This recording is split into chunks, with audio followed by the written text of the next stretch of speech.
important session too, and we bring to all ladies and gentlemen, we have brought it to ladies and gentlemen from Vietnam because this topic is very important. We'll be talking about data-driven approach to detect and predict adverse drug reactions. It is our great pleasure and honor to have Vietnam National University's representative with us, ladies and gentlemen, Dr. Lee Lei.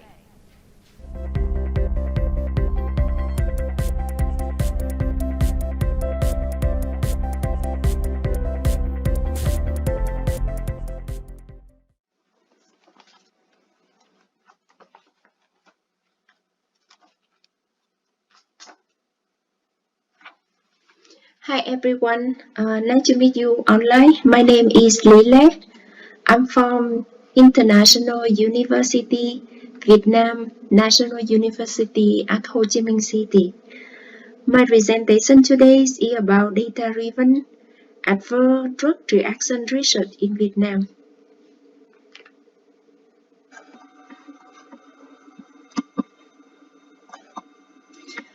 This is me in Thailand 2 years ago attending the previous CFA meeting, and you can see on our below colleague on the right side. I really hope that the COVID will end soon so that we can meet each other in person, not online like this. In my talk today, I will present about our effort in research in SCAR, DILI, and data-driven ADR research. For the SCAR projects, I currently work with Dr. Võ Sĩ Nam from Vingroup in this field of big data. Dr. Võ Sĩ Nam also attended event. You will learn more from his exciting work related to the developing the bioinformatics data platform for genomic data analysis. Another team that joined us in the SCAR project are some medical doctors in big hospital in Vietnam, including Dr. Đinh Nguyễn from Vinmex and Dr. Hiếu Chu from Bạch Mai Hospital. Our work recently focused on CABA and ALO. In the recent publication of Dr. Đinh with his co-worker,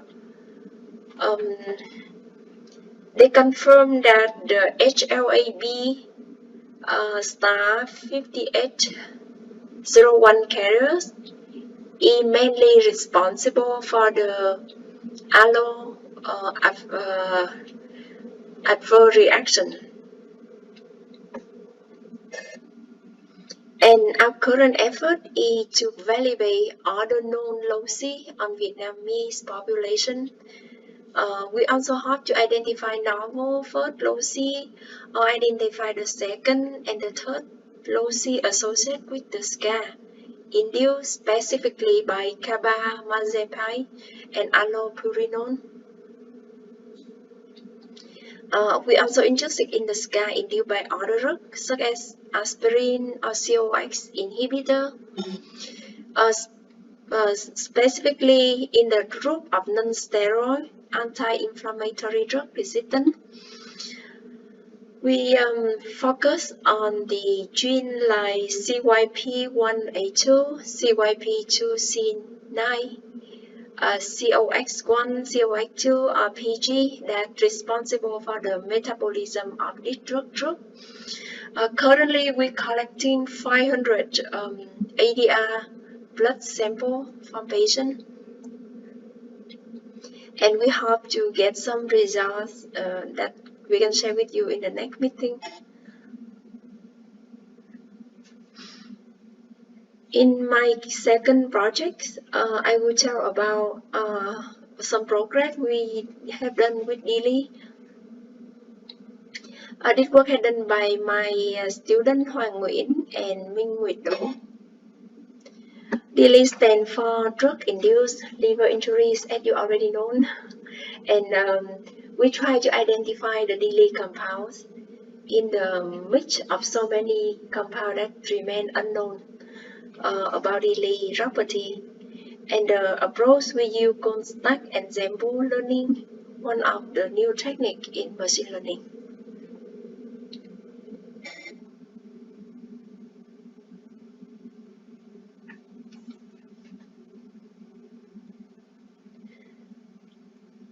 So DILIs is the drug that cause to the liver damage and very difficult to identify in early stage. The diagnostic of DILIs sometimes can be confusing because you can see the symptom like fever, nausea, vomiting. It's quite similar to other disease. And it's helpful to perform some biochemical tests to measure like ALT, ALP, AST, and if those levels go up quite high, then it's the indication of the DILI. Then the drug have been used or the treatment that is applied currently need to be changed or replaced totally to avoid the damage that caused by DILI. In general, DILI is damage the life quality of patient badly, and it's very important to diagnose DILI early.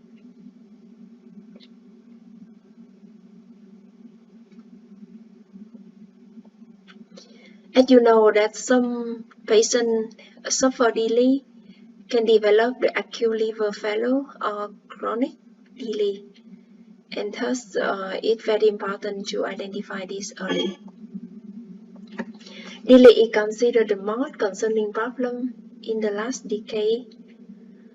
One of the reasons is that most of the drug candidates being withdrawn from clinical trial, or several drugs have been approved by FDA, but after that they've been withdrawn from the market because of the DILI problem. And several efforts have been done, like Huang's group have been done in 2015, or Kim group had done in 2017, RAI in 2017. They have used several approaches in machine learning to predict the DILI compound.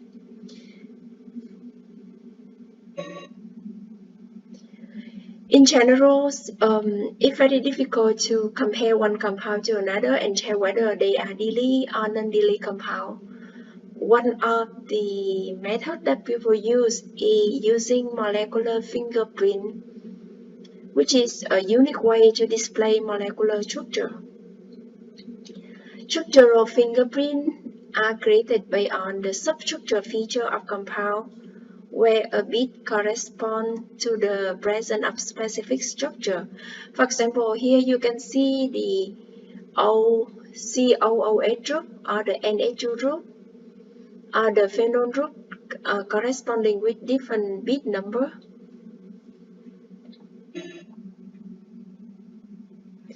Another concept we apply in our study is K-fold graph validation.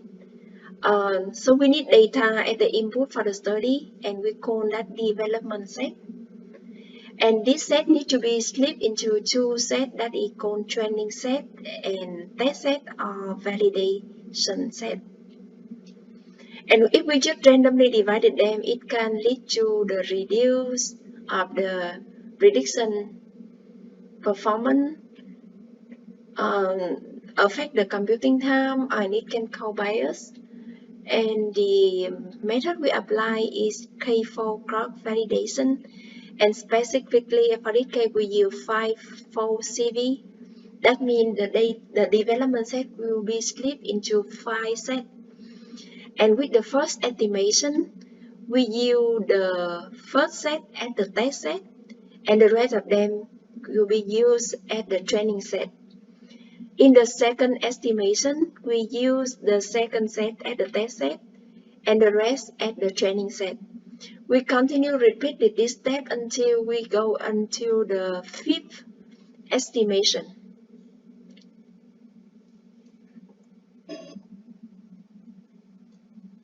Data preparation is very important process, and we start with the collecting data and use them at the development set and independent state set. We have to cross-check the data and remove all the duplicate. We divided them into different group of sample.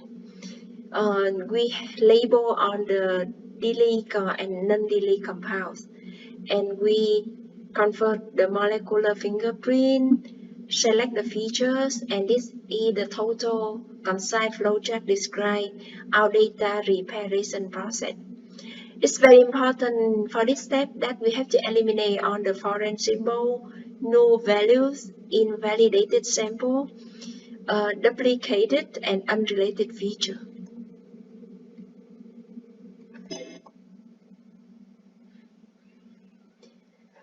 In this figure, we saw the flowchart describing how we construct the ensemble-based model.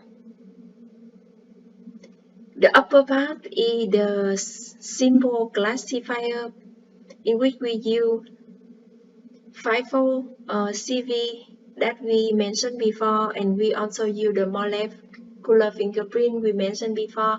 Totally, we have 12 molecular fingerprint, and we use 72 classifier, and we use 6 machine learning method.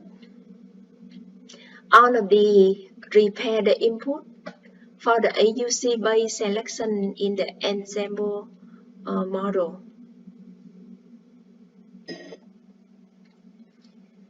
The machine learning algorithm that have been applied in our study, including logistic regression, support vector machine, k-nearest neighbor, random forest, extreme gradient boosting, and multi-layer perceptions. Because of the time limited, and also most of our audience are not expert in AI and machine learning, I will skip it part. But if you would like to know more about the machine learning method that I have used in our study, please read the paper that we mentioned later. In the stack ensemble model, we use 6 machine learning methods that I already mentioned before in the simple classifier step, and all of this can be used as the input for the ACU based selection. The data input of the molecular feature data, and they can go to the mixed classifier X, Y, Z, so on, and from it they have the data output with probabilistic features, and they can be used for training ensemble model, train model, and evaluate model.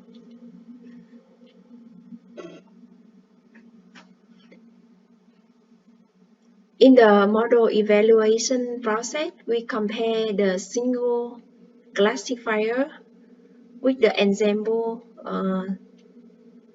classifier, and from our result we observe that the stack ensemble classifier perform much better in several conditions, including AUC, ACC, F1, and MCC.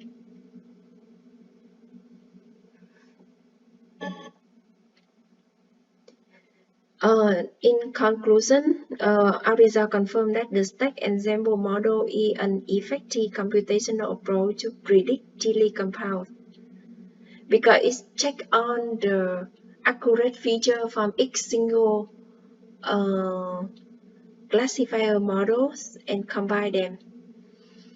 Especially the stack ensemble model developed using the RF and XGB method demonstrate outstanding results. In the future, we plan to analyze deeper into the drawback of specific learning algorithm, and we also will explore the potential of deep learning that can apply to solve deeply related issues.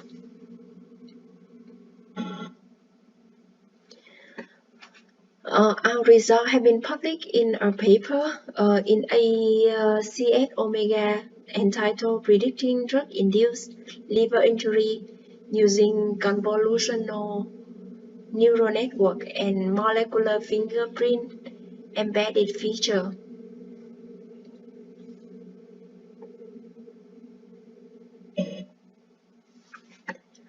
Last but not least, I will present some of our effort in the data-driven idea research.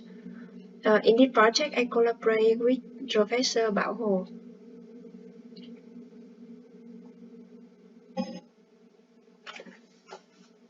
We had written a review paper a few years ago with the title Data-Driven Approach to Detect and Predict Adverse Drug Reaction. You can see that there are several factors that lead to idea. It can caused by pharmacological, immunological, genetic factor, to like ethnic, age, gender, social factor, and several related ones. And there are several approach and method that allow us to analyze idea from different data sources. However, we have been identified three important data sources that truly helpful for idea research, including social media, electronic medical records, and omic data.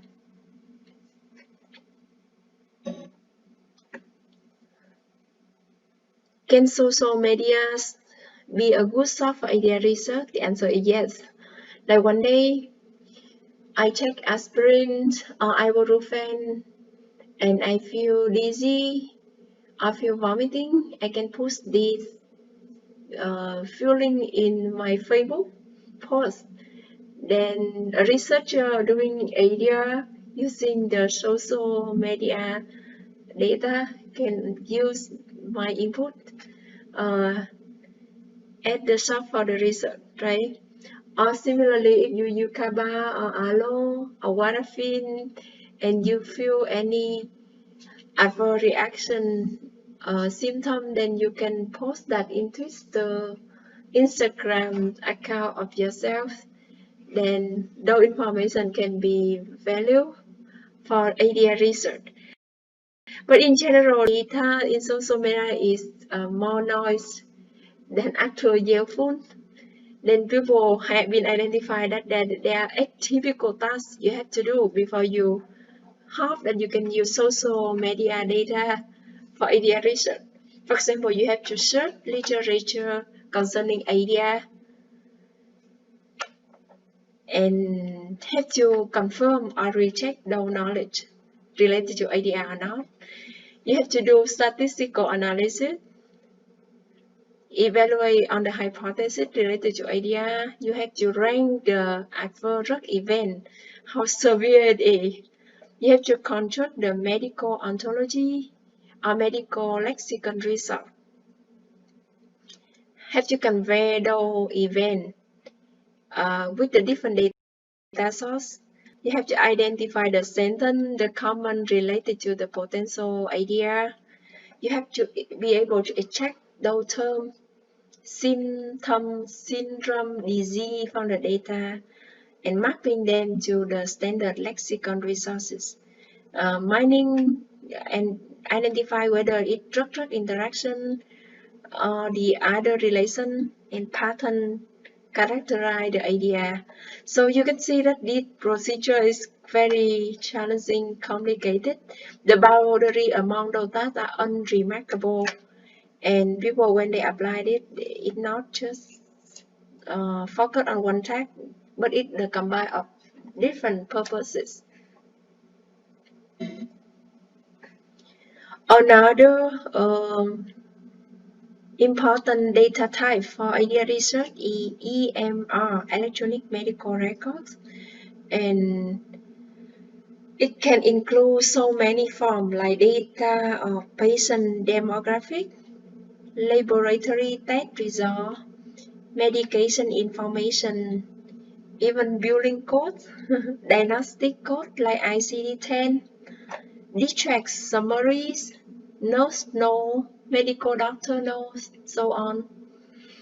Mixture utilization among various kind of data here are challenging, I must say that. But it also a very appealing area of the research, and people have identified that in this area, natural language processing technique is the keys to obtain the desired result. Last but not least, I would like to mention about the most important data that I believe that is the most promising for the adverse drug reaction research, that is the omic data. And I think that's also the reason why we have been working together for several years, right? We want to generate different type of omic data that we can use for our study. Thanks to the advance in the next generation sequencing technology and platform, and the sequencing services become more and more affordable, then we hope though abundant data source can be the important source for our ADR research. Here you can see some website that indicate the source of data like ChemMBL, ChemSpider, RuckBank, Geo, KEDD, PDB, PubChem, Cider, String, SuperRuck, UniProt, SweetProt, so on, that can be used for the ADR research. Or there are more. GenBank, any human genome database. These tables have been old and updated, so it lack of some information, but please continue add in information, and you can see that we have so many options to use omic data to do research.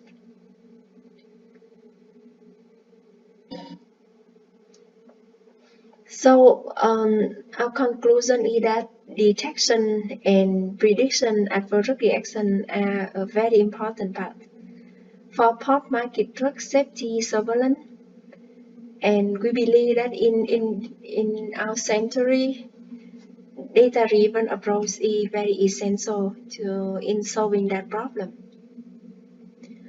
The conventional method have been done in the last few decades is that we have data resolved from spontaneous adverse event reporting system.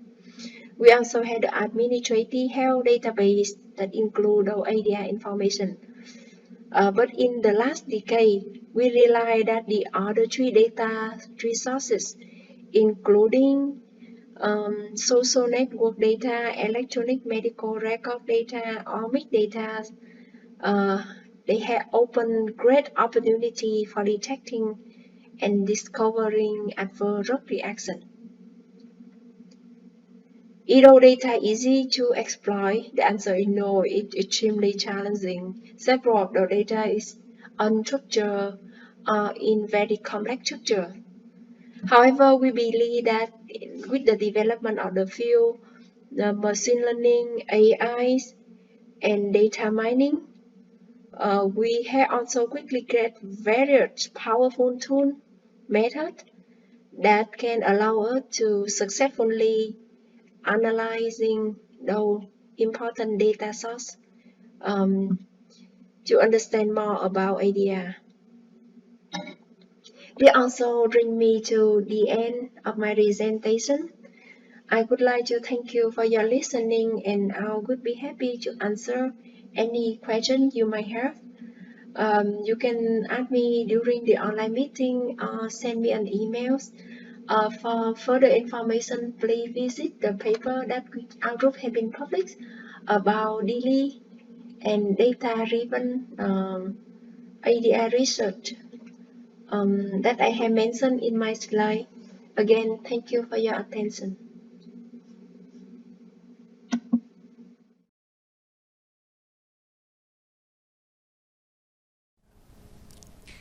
Thank you very much, Dr. Lee Lei. We have learned a lot from your presentation, and because you have presented something very useful, we have got some questions for you to answer. The first question is that, what should we anticipate from data-driven adverse drug reactions in the current era of global precision medicine? Hi everyone, thank you for your attention and thank you for the interesting questions. In the big data eras, there will be more and more data available, and that gives us more and more opportunity, but it also gives more and more challenge. So I think we have to anticipate a lot of challenge. Some of them could be the volume of the data are very large and also the complexity. And for that reason, the application of machine learning and AI are important for us to be able to effectively explore the available data in the future.